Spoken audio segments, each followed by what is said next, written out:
লজ্জা লাগছে নাকি মুখটা দেখাতে?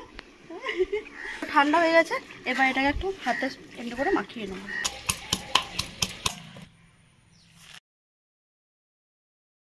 ফুলেছে। নমস্কার বন্ধুরা, আমার চ্যানেলে আপনাদেরকে অনেক অনেক স্বাগত। অনেকেই তো যারা বাইরে থাকেন তারা দোকানে সকালে জলখাবারটা সেরে নেন, পুরি আর তার সাথে আলুর তরকারি। তো আমি আজ বাড়িতেই মুগ ডালের পুরি আর তার সাথে দোকানের মতন খোসা সহ আলুর তরকারি বানিয়ে আপনাদেরকে দেখাবো। পুরো ভিডিওটা দেখতে থাকুন কীভাবে বানাই আমি।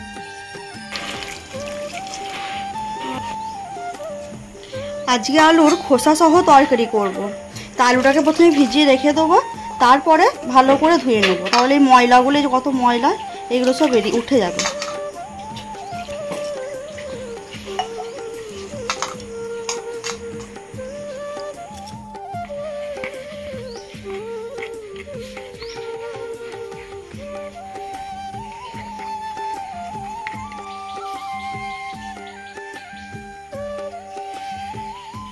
আমি ময়দাটা চেড়ে নিলাম, এবার এর মধ্যে সামান্য নুন আর সাদা তেল দিল। এই দুটোর সাথে ভালো করে ময়দাটাকে একটু মেখে নিতে হবে।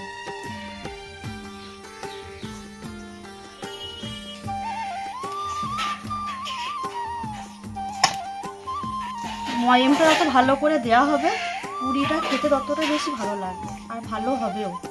ময়দাটা ঠান্ডা জলে কিন্তু মাখাবেন না, একটু উষ্ণ গরম জলে মাখাবেন, খুব ভালো হবে তাহলে। দেখুন ময়মটা আমার হয়ে গিয়েছে, এবার আমি উষ্ণ গরম জল দেবো, অল্প অল্প করে মাখাবো। একবারে বেশি জল দিয়ে দেবে না, তাহলে একদম ঝোল হয়ে যাবে খাবার।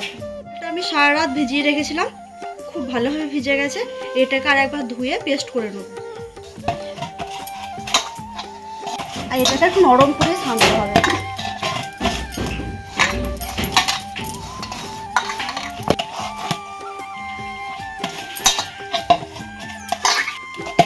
খুব ভালোভাবে মাখা হয়ে গেছে, এবারে এর ওপরে একটু তেল মাখিয়ে আমি রেখে দেবো।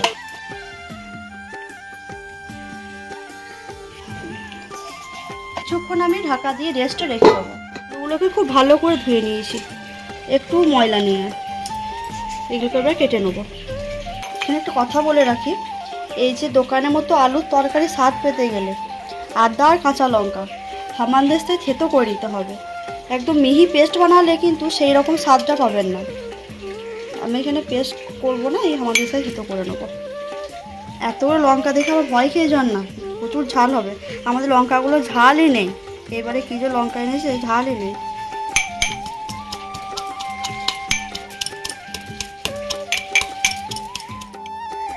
এবার আমি আলুগুলো কেটে নেব, ছোট ছোট করে কাটবো, তাহলে খুব তাড়াতাড়ি সেদ্ধ হয়ে যাবে।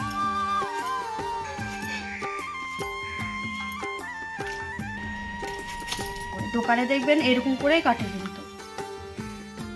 আমি এখানে পুরে দেবার জন্য একটা ভাজা মশলা বানাবো। এখানে গোটা জিরে, ধনে আর একটা শুকনো লঙ্কা নিয়েছি, এটাকে শুকনো কড়াই একটু ভেজে নেবো।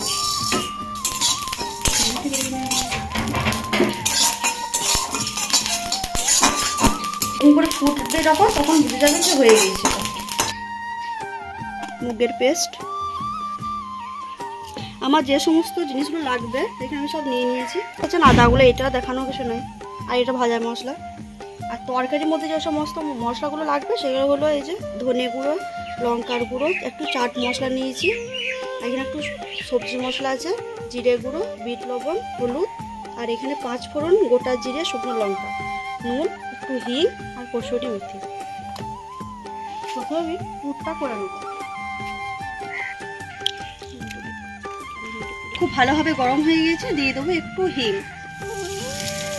হিংটা দিয়ে পরে আদা আর কাঁচা লঙ্কা পেস্ট দেবো, হলুদ গুঁড়ো, নুন আর একটু লঙ্কা গুঁড়ো।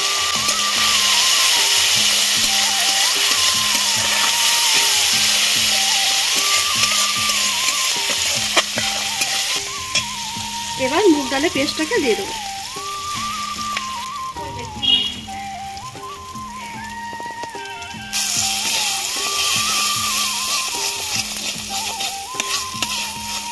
না মুখের এই জলটা টেনে যাচ্ছে ততক্ষণ আমাদের একটুকু নেড়ে নিতে হবে।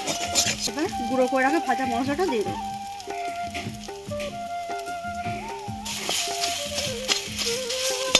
এটা হয়ে গেছে, এবারে নামিয়ে নেব। ঠান্ডা হোক এটা, ততক্ষণ আমি তরকারিটা বানিয়ে নেব। তেলটা খুব ভালোভাবে গরম হয়ে গেছে। এবার এর মধ্যে গোটা জিরে, 5 ফোড়ন, শুকনো লঙ্কা দিয়ে দেবো। একটু হিং দিয়ে দেবো। ওই যে সেদ্ধ করে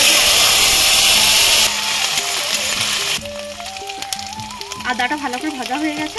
এবার দিয়ে দেবো জিরে গুঁড়ো, সবজি মশলা, ধনে গুঁড়ো,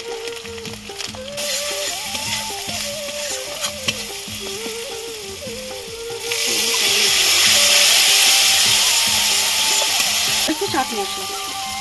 আপনারা এখানে আমচুর পাউডার দিতে পারেন, বিট লবণ, লঙ্কার গুঁড়ো, হলুদ গুঁড়ো, একটু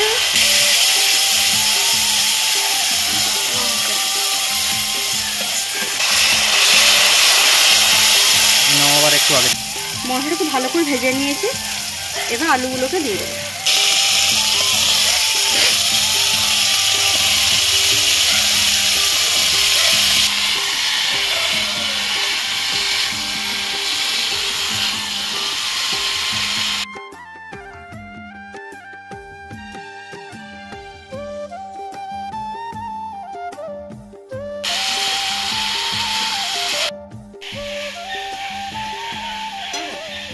নুন দিয়ে দেবো।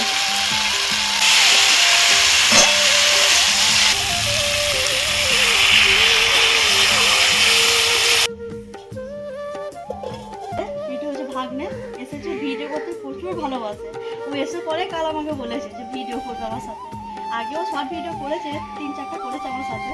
আবার এসেছে, এখন মুখটা দেখে লজ্জা লাগছে নাকি, মুখটা দেখাতে হাতটা স্পিড করে মাখিয়ে নেব। কটা খাবি তো? কুচি কুচি করে দিয়ে দাও। কুচি কুচি করে দেবো। তুই কটা খাবি বল, কত দিই? তাহলে সেরকম করবো বল। অনেক কটা। কত কটা?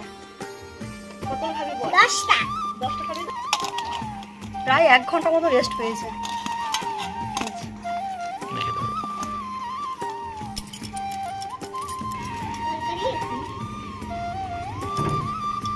আমি কে হয়ে বলে দে তো। জোরে বল একটু। জোরে বল, জোরে বল। ওর মাম্মি বেরোয় না, ওই জন্য ওকে মান্নি বলে।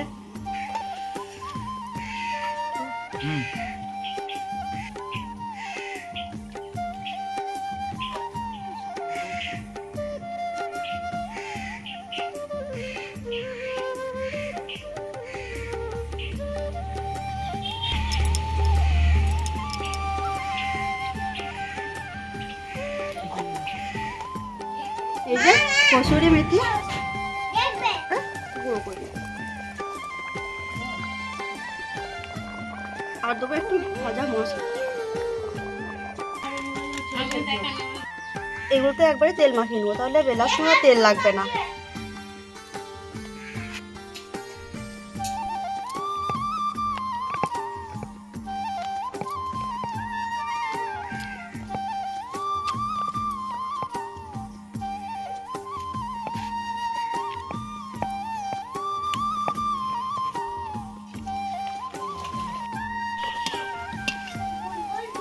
এরকম করে তেলটাকে একটু হিচে হিচে দেবেন, তাহলে খুব ভালোভাবে ফুলবে।